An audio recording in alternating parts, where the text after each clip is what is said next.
Hello everyone. Welcome to my channel. This is the potential class, and I am your guide or mentor or educator, whatever you think. Your senior, যারা পড়াশোনা করছো, recently class 10-এর result publish হয়ে গেছে সিবিএসসিতে। আশা করি সবাই একটা good result নিয়ে next future planning করবে।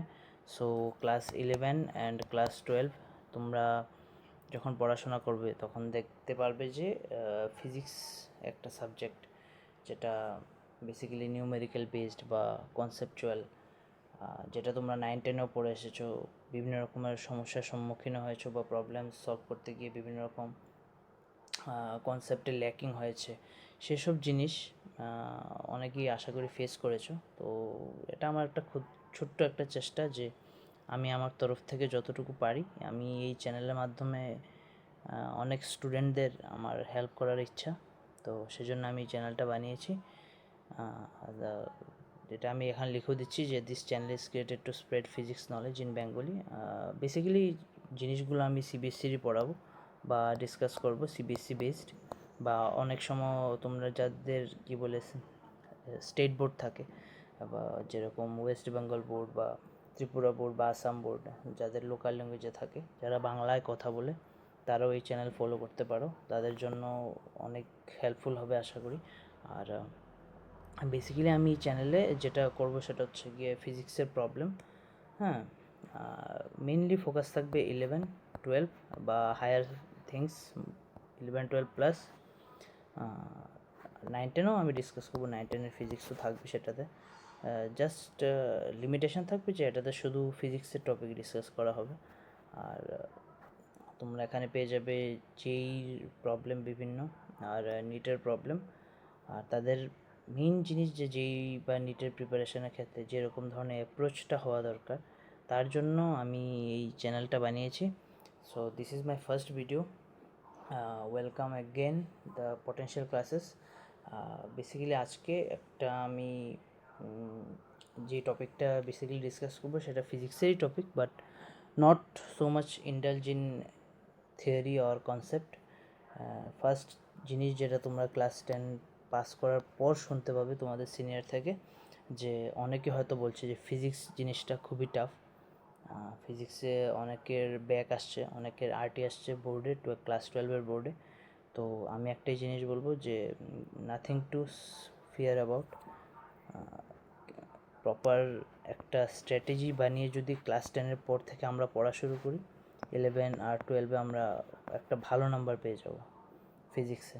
আর যদি এই চ্যানেলে যেরকম ধরনের স্ট্র্যাটেজি বা ফর্মুলা বা যাই হোক ডিসকাস করা হয়, ওটা যদি ফলো করতে পারো, আশা করি যে নিয়ার ফিউচার, আগামী 1 থেকে 2 বছরের ভেতর ফিজিক্সের প্রতি যে ভয়, যেটা তোমাদের সিনিয়র বা টিচার বা নন রিলেটিভ যেটা তোমার মনে সৃষ্টি করেছে, বা তোমার ক্লাস 9-10-এ পড়তে পড়তে যেটা মনে হয়েছে, সেটা আশা করি আর থাকবে না। So this is the first thing, the theme of the channel, like an theme of this video, not the channel. Why physics seems very tough. হ্যাঁ, একটাই জিনিস সবাই সবাই সবার মুখে, আমি সব স্টুডেন্টের মুখে শুনতে পাই। আমিও বেসিক্যালি একজন টিচার। আর যখন থেকে আমি টিউশনি করছি বা যখন থেকে আমি স্টুডেন্ট পড়াচ্ছি, কোচিং দিচ্ছি, তখন থেকে সব স্টুডেন্টের মুখে একটাই কথা শুনতে পাই, স্যার ফিজিক্সটা না খুব বেশি টাফ। হোয়াই? তো আমি তার জন্য কিছু পয়েন্ট আমার মনে হয় যে রেসপন্সিবল, যে তুমি বসে বসে এভাবে কোনায় বসে বসে ভাবছো এটা এরকম হলে কেন হয়, এটা তো আইডিয়াল কন্ডিশন, এটা নিউমেরিক্যাল কীভাবে সলভ করবো। সো কিছু পয়েন্ট আমি বলবো, আর বেসিক স্ট্র্যাটেজি যেটা, সেটাও আমি এই ভিডিওতে আমি ডিসকাস করে দিচ্ছি। যে first of all, weak at maths. So this is the point. Focus করো একটু। দেখো, উইক যদি হয়ে থাকো তুমি ম্যাথসে, তখন কিন্তু তুমি ফিজিক্স বুঝতে খুব সমস্যা হবে।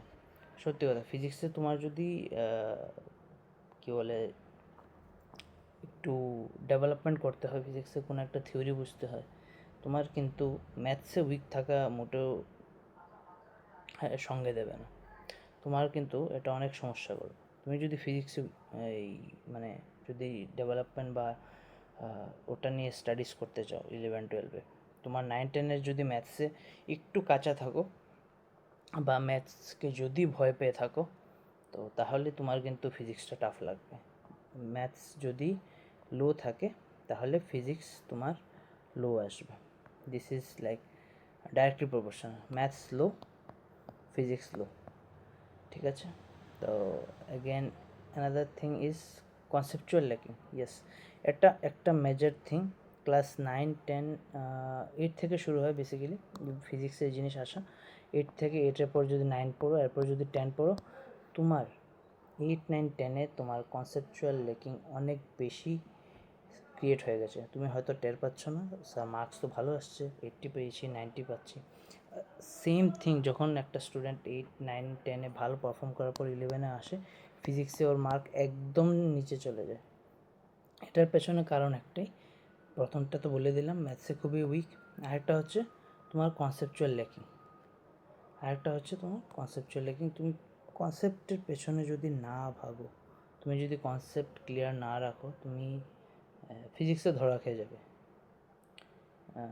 Another one is no any demonstration. তুমি কোনো রকম ডেমনস্ট্রেশন পাও না। তুমি ফিজিক্সের F=ma পড়েই আসছো, মুখস্থ করেই আসছো, ওটার ইউনিট নিউটন লিখেই আসছো, বাট ওটার কোনো রকম ডেমনস্ট্রেশন দেখতে পাচ্ছ না। স্যার এটা আইডিয়াল হয়, এটা টেম্পারেচার হয়, এটা কেলভিন হয়, এটা সেলসিয়াস হয়, এটা মিটার হয়, এটা সেন্টিমিটার হয়, সব কিছু জেনে আসছো, but no any demonstration is available. এটা তোমার সবচেয়ে বড় সমস্যা। তুমি ডেমনস্ট্রেশন পাও না, হয়তো বা তোমাদের ল্যাব ভিজিট করানো হয় না স্কুলে থাকাকালীন, বা কোচিং সেন্টারে যেখানে পড়ো সেখানে তোমাকে জাস্ট বোর্ড দিয়ে পড়ানো হয়, থিওরি বোঝানো হয়, নিউমেরিক্যাল করানো হয়, তুমি কোনো রকম ডেমনস্ট্রেশন দেখো না, যার জন্য তোমার এই কনসেপচুয়াল লেকিংটা ক্রিয়েট হয়। Next one is biggest fear of numericals. Yes, ফিজিক্সে ক্লাস 9 থেকে শুরু হয় নিউমেরিক্যালস, 9-10। আমি এই দুটো ক্লাস বলবো, আমি ছোটো ক্লাস বলবো না বেশি, ছোটো ক্লাসে খুব বেশি নিউমেরিক্যাল ইনভলভ থাকে না, বাট এই 9-10-এ তুমি যত দেখবে ফিজিক্স, তোমার নিউমেরিক্যালসের ভয়। Sir I know the definition, I know what is force, I know what is pressure, I know what is thrust, but I can't solve the numericals based on the formulas. Class 10-এ তুমি V=IR পড়েছো, but Ohm's লর বেসিসে তোমার যখন একটা graph আসছে, তুমি graph solve করতে পারছো না, তোমার একটা নিউমেরিক্যাল আসছে, ওটা সলভ করতে পারছো না, দেন তোমার প্রবলেম হবে ফিজিক্সে। সো আমার জানা মতো এই 4টে পয়েন্টই আছে যার জন্য যে কোনো স্টুডেন্ট ফিজিক্সকে সব থেকে বেশি ভয় পায়, ঠিক আছে? সো স্যার এখন কি শুধু ভয় পাওয়াটাই কথা নাকি? না, একটা সলিউশন আছে। There is always a solution. Solution কি? How to overcome it. Now how you can overcome it, see, try different types of approach. প্রথম কথা, তুমি যেই স্টাইলে পড়াশোনা করে যাচ্ছ, চেঞ্জ ইটস অ্যাপ্রোচ। তুমি দিন সকাল থেকে সন্ধ্যায় যদি শুধু ফিজিক্স বই নিয়ে পড়তে থাকো, তাহলে তোমার ফিজিক্স ক্লাস 11-এর সিলেবাস শেষ হবে না কখনো। It's a huge syllabus. 11-এর বই প্রচণ্ড বড়। তুমি এনসিআরটির ছাড়ো, তুমি যদি রেফারেন্স বইয়েরও কম্পেয়ার করো, 11-10-এর 4টে বইয়ের সমান ক্লাস 11-এর বই। So you have to change your approach. তুমি যদি মনে করো যে বই পড়ে আমি সিলেবাস কভার করে নেবো, this is not gonna happen. এটা তোমার সবচেয়ে বড় ভুল। তোমার অ্যাপ্রোচ চেঞ্জ করতে হবে। তোমার অ্যাপ্রোচ চেঞ্জ করা মানে কি? অ্যাপ্রোচ চেঞ্জ করা মানে হচ্ছে তোমার যদি 9-এ বা 10-এ তোমার যদি কোনো জায়গায় কনসেপ্ট ল্যাকিং থাকে, কনসেপ্ট ল্যাক, ঠিক আছে? সো ফার্স্ট কাজ হচ্ছে তোমার ওই কনসেপ্টগুলো আগে ক্লিয়ার করানো। বেশি দিন টাইম লাগবে না, তুমি 2 থেকে 3 দিনে হয়তো সবগুলো জিনিস কভার আপ করে নিতে পারবে। 9-10-এ কোনো জায়গায় কোনো যদি কনসেপ্ট ল্যাক থাকলেই তোমার প্রবলেম শুরু হয়ে যাবে। তুমি বুঝতেই পারবে না কীভাবে শুরু হয়ে যাচ্ছে জিনিস। Next you have to solve related numericals. তুমি যে কোনো একটা প্রবলেম, তুমি যে কোনো একটা কনসেপ্ট যখন ডেভেলপ করছো, এরপর ওটা রিলেটেড তোমার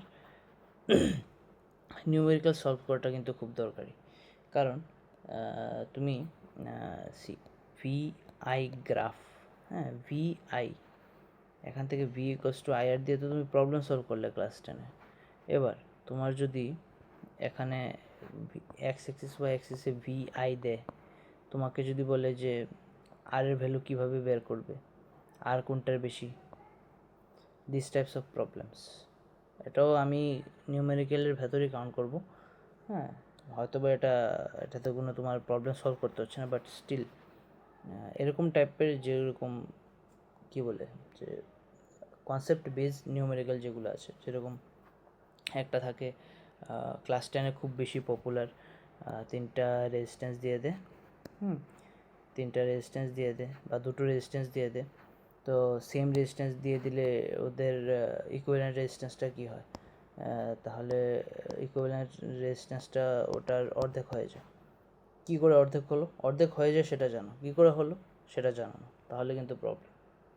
কারণ এই জিনিসটা তুমি 10-এ পড়ে এসেছো, এই সেম জিনিসটা তুমি ক্লাস 12-এ পাবে, সেকেন্ড ইউনিট মেবি বা থার্ড ইউনিট বা ক্লাস 12-এর সিলেবাসে আছে সেম জিনিস। তো এর মানে তোমার নিউমেরিক্যাল সলভ করতে লাগবে। হ্যাঁ, আর নিউমেরিক্যাল সলভের ক্ষেত্রে একটা বেসিক জিনিস, সেটা আমি সবথেকে বেশি নোটিস করেছি, try to solve from basic to advance. হ্যাঁ, কেন?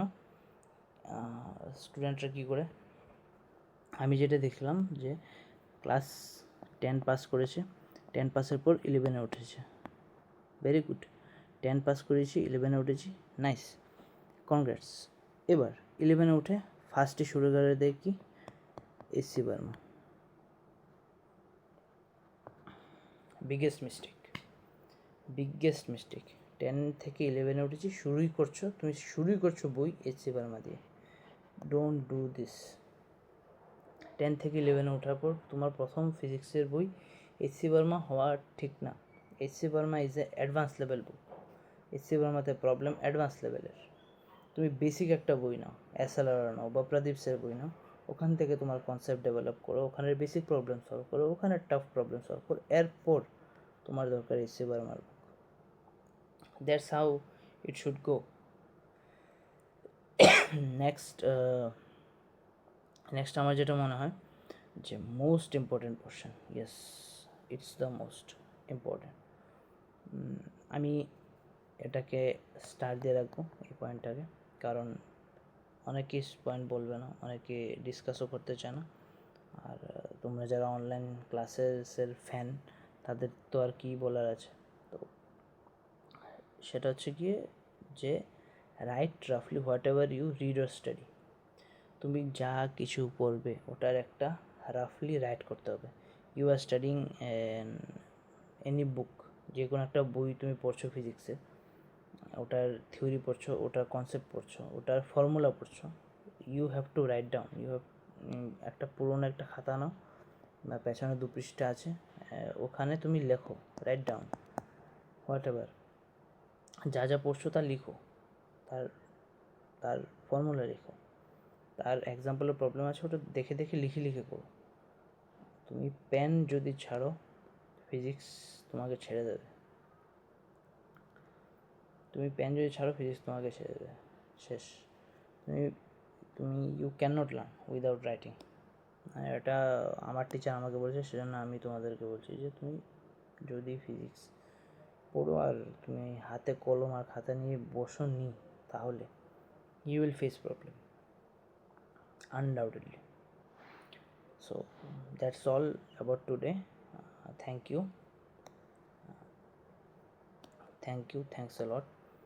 আর এই চ্যানেলে তোমরা সাবস্ক্রাইব করে নাও, এই চ্যানেলে আমরা আরও অনেক জিনিস, not only 11 and 12, not only JEE or NEET,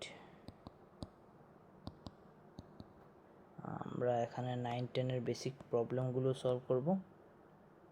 R main জিনিস আমরা যেটা সলভ করবো সেটা হচ্ছে PYQ।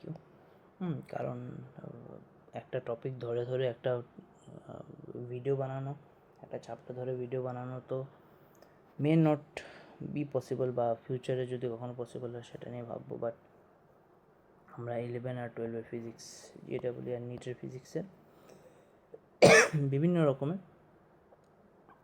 Question, previous year question বা আর ওই কোশ্চেনের পেছনের লজিক বা কনসেপ্ট, ওসব নিয়ে আমরা এই চ্যানেল ডিসকাস করবো। So please subscribe and thanks a lot. That's all about today's video. Hope you shine.